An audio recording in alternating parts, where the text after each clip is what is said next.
Gracias, Ángel. Vamos a orar, vamos a pedirle a Dios que nos ayude en la meditación de su palabra.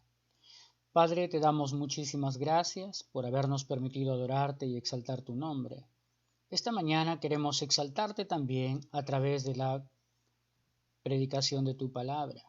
Y por eso oramos y rogamos, Señor, que tú nos permitas ser guiados por tu Espíritu, por favor, tomando, Señor, mis pensamientos y tú mismo poniendo palabras en nuestros labios para poder compartir el mensaje que tú deseas esta mañana. Señor, bendícenos, por favor.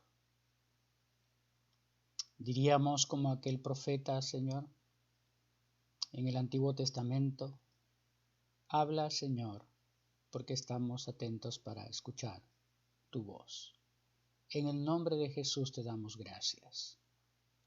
Amén. Bueno, continuando con nuestro tiempo de misiones, es el énfasis de todo este mes de junio, ha sido el mes de junio y parte del mes de julio, el énfasis sobre las misiones. Y esta mañana vamos a seguir con ese énfasis a la luz de Hechos capítulo 11, versos 19 al 26, para hablar de hasta lo último de la tierra. Aquí comienza, quién sabe, esa última parte de Hechos capítulo 1, verso 8. Y me seréis testigos en Jerusalén, Judea, Samaria y hasta lo último de la tierra.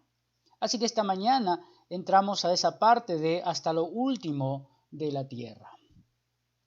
Creo que cuando hablamos de misiones, cuando hablamos de la evangelización del mundo, ponemos muchas veces énfasis en las personas, en aquellos instrumentos de Dios que sirven a los propósitos de Dios y que Dios ha movido sus corazones para salir por todas partes del mundo llevando el mensaje de la palabra de Dios, ese mensaje cifrado específicamente en la persona de Cristo, porque Él es el centro del mensaje, es la fuente del mensaje, es el todo del mensaje, es la persona de nuestro Señor Jesucristo.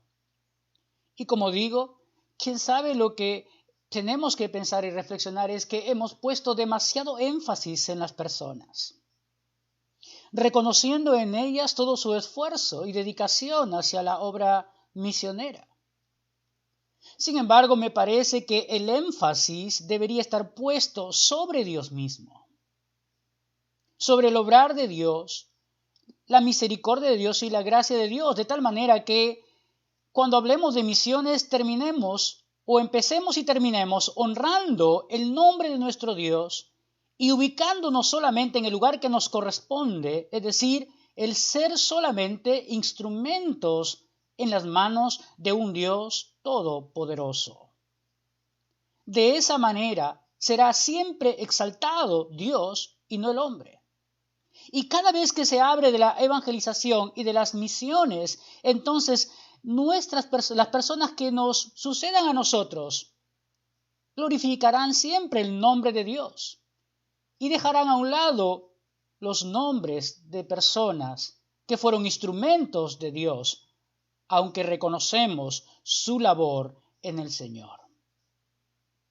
Quien debe ser exaltado entonces y glorificado todo tiempo en nuestros labios es el nombre de nuestro Dios.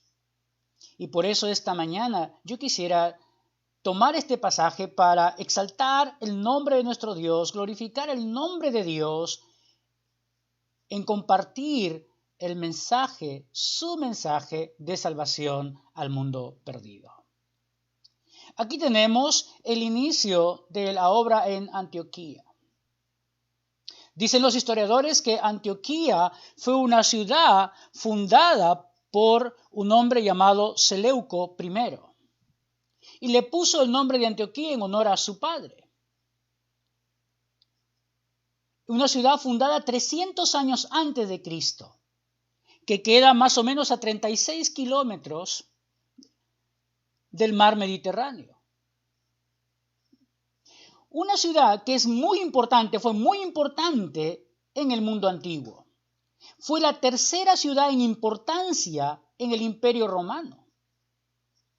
para el año 67, 64 antes de Cristo, esta ciudad fue muy, pero muy importante.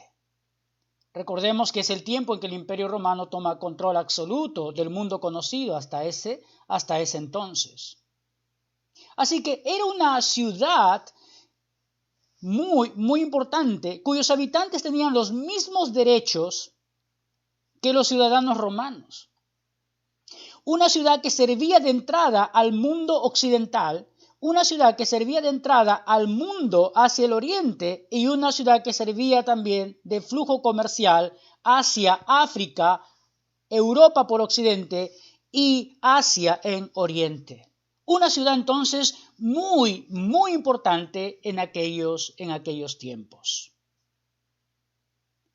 Pero como toda ciudad importante, como toda ciudad pujante, como toda ciudad que goza de leyes, que goza de autoridades, que goza de flujo de capitales, es una ciudad también donde abunda el pecado y la maldad. Así que mayormente Antioquía era conocida no por cosas buenas, sino por cosas inmorales, por idolatría, por desenfreno sexual, por gente con falta de ética. Así era conocida la ciudad de Antioquía, un lugar donde la palabra del Señor llegaba para transformar la vida y los corazones de aquellas personas. Muchas personas de diferentes lugares llegaban a Antioquía para vivir por el progreso de la ciudad. Muchos griegos habitaban en Antioquía. Judíos también habitaban en Antioquía. Judíos que habían sido helenizados eran habitantes también de esta ciudad de Antioquía.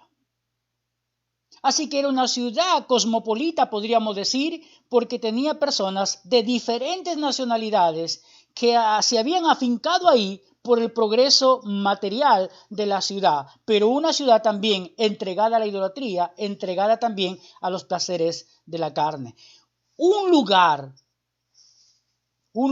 hecho para que la palabra de Dios pudiera impactar los corazones de todos los habitantes allí en ese lugar. Pero como dije, esta mañana yo quisiera exaltar la obra de Dios. Quisiera exaltar el nombre de Dios mirando el avance del Evangelio. Y por eso esta mañana yo quisiera compartir en primer lugar que Dios es quien conduce la obra de evangelización de los perdidos. Dios es quien está conduciendo la obra misionera, no el hombre. Cuando el hombre lo hace, cuando relega a Dios, no sale, no da frutos o da aparentes frutos, porque así como comienza, también se diluye. Pero lo que Dios comienza, lo que Dios hace, permanece en el tiempo. Así que aquí tenemos en primer lugar que es Dios quien conduce la evangelización del mundo, quien está conduciendo la evangelización del mundo. Es Dios quien está a cargo de la obra misionera. Cualquier persona que no lo entienda así está usurpando el lugar de Dios. Está trazando y haciendo metas sin tomar en cuenta la voluntad de Dios. Y por eso es que muchísimas iglesias fallamos en esta tarea de evangelizar el mundo, evangelizar las naciones. Así que no debemos olvidar eso, que es Dios en primer lugar quien está conduciendo la evangelización, es Dios quien está a cargo de las misiones, es Dios el primer interesado en que el hombre conozca a Él. Iglesia que no hace misiones es una iglesia que está fuera de los propósitos de Dios. Y al parecer, hermanos, la iglesia de Jerusalén o en Jerusalén quedó relegada en los propósitos de Dios en cierta manera. Vemos el despertar en Hechos 2 y cómo comienza a crecer la iglesia y crece de una manera espectacular. Tanto así que los creyentes ya no se podían contar. 3,000, 5,000 y luego ya no hay más cuenta que hacer. porque comienzan a crecer, a crecer, a crecer. ¿Cuánto tiempo pasó desde Hechos capítulo 6 hasta Hechos capítulo 11? No lo sabemos, lo que sabemos es que los primeros viajes misioneros, quién sabe, comienzan en el año 47, 48, hasta el año 54, 56, después de Cristo. Por lo tanto, pasaron varios años, y cuando pasas tiempo sin obedecer al Señor, problemas comienzan a surgir, como los problemas que surgieron en Hechos capítulo 6, donde la iglesia todavía estaba en Jerusalén. Ahí todavía estaban afincados todos, y ocurre este problema de la falta de atención a las viudas de los gentiles. Y entonces se nombran allí un grupo de diáconos de procedencia gentil para atender allí a estas personas. Así que nos damos cuenta que la obra en Jerusalén se había detenido de alguna manera. Luego de la muerte de Esteban, hay una tremenda persecución que se desata. Y producto de esa persecución, creyentes salen de Jerusalén y pasan por Judea y Samaria. Y ahí se establece también la obra. Pero miren cómo Ángel leyó el verso 19 de este capítulo 11 para establecer aquí el origen, cómo se origina la obra en Antioquía. Por eso digo que Dios es quien conduce las misiones, Dios es quien está interesado, es el primer interesado en la evangelización del mundo, porque dice, ahora bien, los que habían sido esparcidos a causa de la persecución que hubo con motivo de Esteban, nos vuelve hasta Hechos 8, como para tomar un enlace allí, para dejar notar que la evangelización en Antioquía es producto de la persecución que se levantó en Jerusalén por la muerte de Esteban, y que dio frutos en Samaria y que ahora podemos ver los frutos también en Antioquía. Así que el origen fue la persecución. Ahora sabemos que todas las cosas están dentro de la soberanía de Dios y dentro de la voluntad de Dios. Por lo tanto, es Dios quien está impulsando a sus hijos a salir, porque quién sabe se sentían demasiado cómodos. Como en este tiempo podemos sentir demasiada comodidad de repente en la iglesia, quedándonos allí estancados sin obedecer al Señor. Así que aquí tenemos el inicio, una tremenda tribulación, el origen de la obra en Antioquía, una tremenda tribulación que sucedió producto de la muerte de Esteban, y un montón de personas salen y en su salida van compartiendo el mensaje de salvación por los lugares a donde van. Dice entonces, pasaron hasta Fenicia, Chipre y Antioquía, no hablando a nadie la palabra de Dios, solo a judíos. Bueno, la historia dice que había sinagogas judías también en Antioquía, porque había judíos viviendo también en Antioquía. Así que los judíos que salieron, como parte de la persecución, de la gran tribulación que se despertó por causa de Esteban, de lo que pasó con Esteban, fueron y comenzaron a compartir la palabra, pero comenzaron a compartir solo judíos. Y hermanos, aquí encontramos, Dios no nos llama a hacer acepción de personas, quién sabe por temor, o quién sabe por el celo a la raza judía. Pero comenzaron a compartir solamente con aquellos que eran judíos. Pero Dios ha dado su palabra para todo el mundo. Dios no hace acepción de personas. Y por eso el verso siguiente dice, pero había entre ellos unos varones de Chipre y de Cirene, los cuales cuando entraron en Antioquía hablaron también a los griegos anunciando el evangelio del Señor Jesús. Por lo tanto, entonces, aquí tenemos personas de Chipre y también personas de Cirene. Cirene al norte de África, Chipre, una isla en el mar Mediterráneo, y estas personas, probablemente judíos helenizados, que hablaban el griego, van hasta Antioquía también, producto seguramente de la persecución también, y abren sus labios para compartir la palabra de Dios con griegos. Estas son personas gentiles a las cuales le comparte, para hacer la diferencia entre el verso 19 y el verso 20. Ahí Dios está cumpliendo sus propósitos, de que su palabra es para toda la raza humana, para todo ser humano. Estamos llamados a compartir la palabra de Dios a todos. No tenemos que calificar a las personas. No somos llamados a escoger a quién y a quién no. Somos llamados a abrir nuestros labios. La palabra dice, somos embajadores en el nombre de Cristo. Y la idea es reconciliar a la persona con Dios, siendo instrumentos de Dios. Así que ahí tenemos el origen, fue una tribulación, una persecución, obviamente dentro de los planes de Dios, dentro de la voluntad de Dios, porque Dios es quien conduce la evangelización y las misiones en el mundo entero. En segundo lugar, el medio que Dios usó siempre será su palabra y específicamente la persona de Cristo. Porque así lo dice el verso 20. El verso 20 dice, hablaron también a los griegos anunciando el evangelio y dice claramente del Señor Jesús. El evangelio está cifrado en la persona de Cristo. Cristo comenzó predicando en Galilea, luego Samaria, Judea, Jerusalén, y él siempre hablaba, arrepentidos porque el reino de los cielos se ha acercado. Él había venido. El evangelio trata de su vida, trata de su obra y de lo que esta obra iba a significar para el mundo. Cuando hablamos de evangelizar a las naciones, no hablamos de ir y compartir mi experiencia. No hablamos de ir y compartir lo que está pasando en el mundo. No hablamos de historietas. Tenemos que hablar de la persona de Cristo. El mensaje de salvación está cifrado en la persona de Cristo. No estamos hablando de los males que pasan en el mundo. No estamos hablando de las enfermedades. No estamos hablando del progreso económico. Estamos hablando de aquello que le da vida al alma que está muerta espiritualmente del ser humano. Y ese será el mensaje cifrado en la persona de nuestro Señor Jesucristo. No hay otro mensaje que tenemos que dar. Es el mensaje cifrado en la persona de nuestro Señor Jesucristo. Así que es lo que tenemos que hacer. Así que tenemos el origen allí, una gran tribulación mandada por Dios.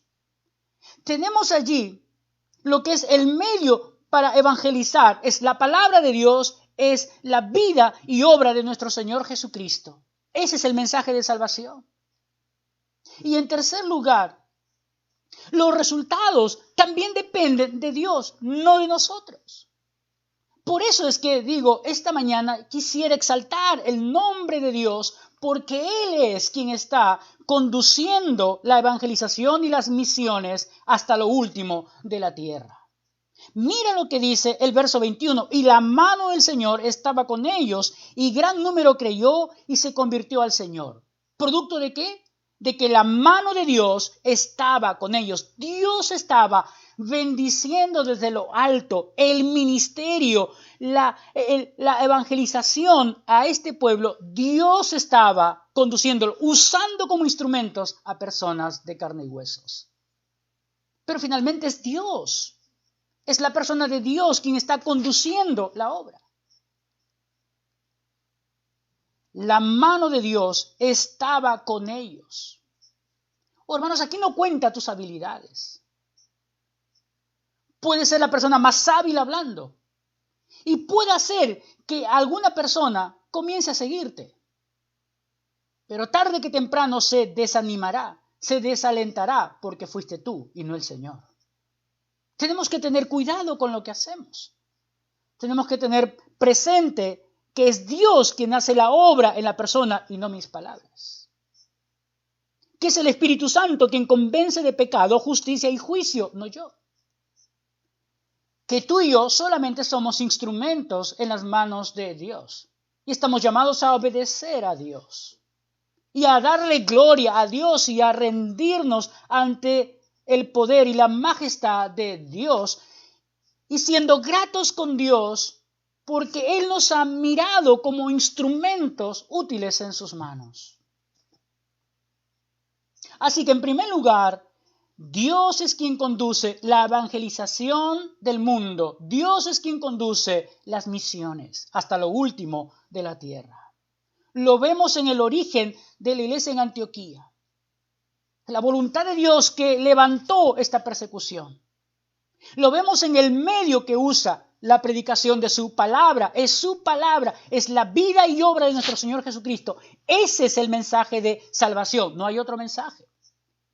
Cualquier énfasis a enfermedades, cualquier énfasis a cosas materiales, cualquier énfasis a arreglo de problemas familiares, sencillamente. No es que Dios no haga eso, lo hace, pero ese no es el mensaje de salvación. El mensaje de salvación está cifrada en la vida y obra de nuestro Señor Jesucristo. Y en tercer lugar, los resultados dependen también de Dios. Y es la mano de Dios sobre el instrumento que hace posible que rinda frutos. Por eso digo, el único que tiene que ser exaltado en la evangelización del mundo y en las misiones es el nombre de nuestro Dios, es Dios. En segundo lugar, lo que vamos a ver también es que es Dios quien afirma su palabra en el corazón de su iglesia. Es Dios quien afirma su palabra en los corazones de las personas. Cuando éstas han recibido el mensaje de salvación y han rendido sus vidas a Cristo, es Dios mismo quien está afirmando su palabra en los corazones de las personas, obviamente usando instrumentos también. Pero no los instrumentos deben ser honrados y glorificados. El único honrado es Dios y el único que debe ser glorificado siempre será Dios. Ahora miren lo que dice a partir del verso 21 hasta el verso 26. Sí, las noticias llegaron hasta Jerusalén y seguramente allí la iglesia pensando, hay que mandar a alguien para que vea lo que está pasando allí en Antioquía. Como mandaron a Pedro y Juan para lo que estaba pasando también en Samaria. Yo creo que la iglesia de Jerusalén había entendido por fin que el evangelio tenía que llegar también a los gentiles. ¿Por qué? Porque ahí está capítulo 9, la conversión de Saulo, cuyo propósito dice Dios, yo le mostraré cuánto le es necesario sufrir, porque él llevará mi nombre a los gentiles, a los reyes, y después dice, hasta judíos. Pero habla de gentiles. Y ahí está el capítulo 9, en medio del capítulo entre 8 y 11. Y luego el capítulo 10, hablando de Pedro, evangelizando a este hombre que era gentil también, Cornelio. Y llegamos al capítulo 11, donde va a aparecer la figura de Pablo y la figura de Bernabé. Ahora es interesante porque comenzamos a ver aquí cómo Dios afirma su palabra en el corazón de estas personas en Antioquía. Lo hace por medio de hombres entregados a Él, porque sin Él nada es posible. La noticia dice, llegó a oídos de la iglesia que estaba en Jerusalén y enviaron a Bernabé, que fuese hasta Antioquía. ¿Quién era Bernabé? Bernabé era hombre de Chipre, de la isla de Chipre, un hombre piadoso, un hombre creyente, un hombre que había sido tocado por el poder de Dios. ¿Quieres ver? La primera vez que se nombra a Bernabé está en Hechos capítulo 4 y el verso 36. No, su nombre era José y le pusieron Bernabé los discípulos. Dice, entonces José, a quien los apóstoles pusieron por sobrenombre Bernabé, que traducido es hijo de consolación, levita, natural de Chipre, como tenía una heredad, la vendió, trajo el precio y lo puso a los pies de los apóstoles. Y ahí tenemos a este hombre. Ahí comienza la historia de Bernabé. Luego Bernabé para el capítulo 9 es quien va con Pablo y lo presenta a los apóstoles. Lo lleva a Jerusalén y lo presenta a los apóstoles.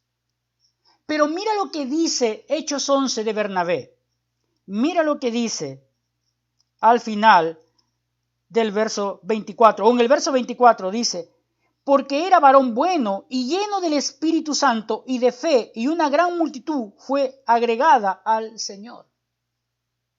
Ahora, ¿sabes? Muchos dicen que Bernabé es el sucesor también de Esteban. Muchos dicen que Pablo es el sucesor de Esteban. Pero aquí las mismas características de Esteban de Hechos capítulo 6 las tiene Bernabé. Cuando uno mira Hechos capítulo 6 y se dice ahí lo que se menciona de este hombre llamado Esteban. Mira lo que dice de Esteban. Agradó la propuesta a toda la multitud y eligieron a Esteban, y mira lo que dice enseguida: varón lleno de fe y del Espíritu Santo. Y ahora mira lo que se dice de Bernabé. De Bernabé se dice exactamente lo mismo, porque era varón bueno y lleno del Espíritu Santo y de fe. Un hombre conforme al corazón de Dios. Ese es el instrumento que Dios usa. Ese es el instrumento que había sido preparado de antemano para ser usado por Dios. Cuando llegó Bernabé también a Antioquía, lo que hizo fue que él se regocijó de ver que personas habían rendido su vida a Cristo. Cuando éste llegó, dice, la gracia de Dios, y vio la gracia de Dios, se regocijó, se alegró de ver cómo el mensaje de la palabra de Dios había impactado la vida de estas personas. Y luego, ¿qué hizo? Comenzó a exhortarles y animarles a permanecer fieles al Señor Jesucristo. Y luego dice, porque era varón bueno y lleno del Espíritu Santo y de fe.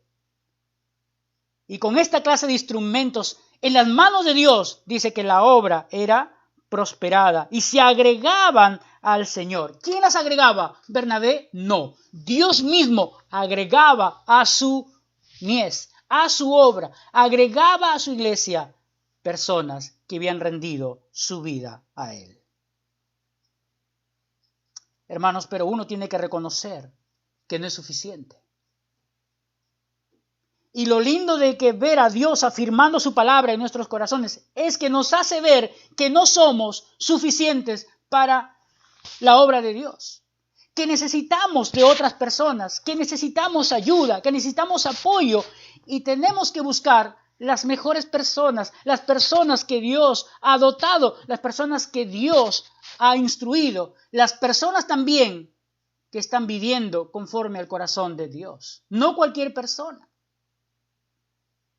Y hablamos de no cualquier persona para seguir exaltando la obra de Dios, la obra que Dios hace en sus siervos, la obra que Dios hace en sus instrumentos, para seguir sirviéndole a Él y seguir glorificando el nombre de Dios a través del servicio que hacemos para Dios.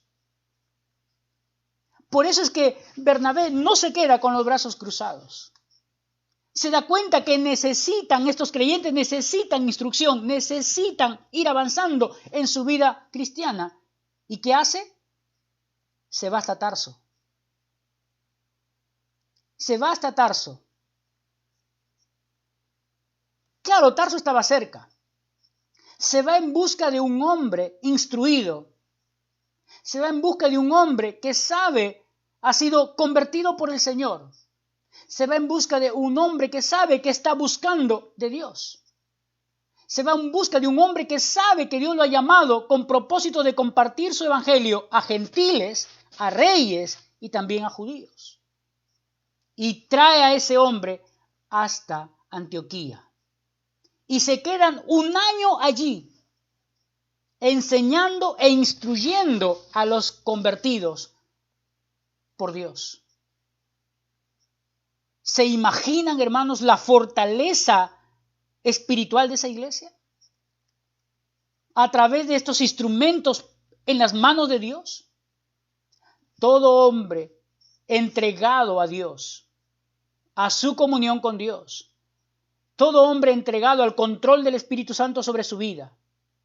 Todo hombre que ha crecido en su confianza en Dios es un instrumento poderoso en las manos de Dios para salvación a las personas o para condenación a las personas. Porque la respuesta a la predicación absolutamente depende no de mis habilidades, sino de la gracia y la misericordia de Dios. Sí, hermanos. La obra siempre depende de nuestro Dios, no nosotros. Por eso, si el Evangelio tiene que ser predicado hasta lo último de la tierra, tenemos que reconocer que es Dios quien está al frente de las misiones evangelizando al mundo, usando a hombres de carne y huesos como instrumento. Y en segundo lugar, tenemos que reconocer también que es Dios quien está afirmando su palabra y haciendo que la iglesia madure también, usando como instrumentos a hombres que Él ha preparado de antemano para esa labor. De tal manera que ambas cosas glorifican y honran el nombre de Dios y no al instrumento. No olvidemos eso, hermanos. La iglesia en Antioquía se convirtió en el centro de la evangelización del mundo conocido de aquel entonces. Esta iglesia de Antioquía fue que impulsó los viajes misioneros, en primer lugar con Pablo y Bernabé. Y más adelante la historia se ve con Pablo hasta el final del libro de los Hechos. Si queremos y deseamos con todo nuestro corazón que Dios nos use, tenemos en primer lugar que reconocer que Él es quien hace la obra y en segundo lugar que Él es quien afirma su palabra en el corazón de las personas y que nosotros somos instrumentos en sus manos y que cuando nosotros nos resistimos a la obra de Dios, Él va a hacer todo lo que está dentro de sus propósitos para que tú y yo salgamos, para que la iglesia salga y comparta su palabra. No lo olvidemos. Las misiones es obra de Dios. El poder afirmar la palabra en el corazón de aquellos que han sido alcanzados es también obra de Dios. Nosotros solo somos instrumentos. No lo olvidemos. Quien debe ser honrado y glorificado siempre será Dios. Padre, te damos gracias por tu palabra esta mañana.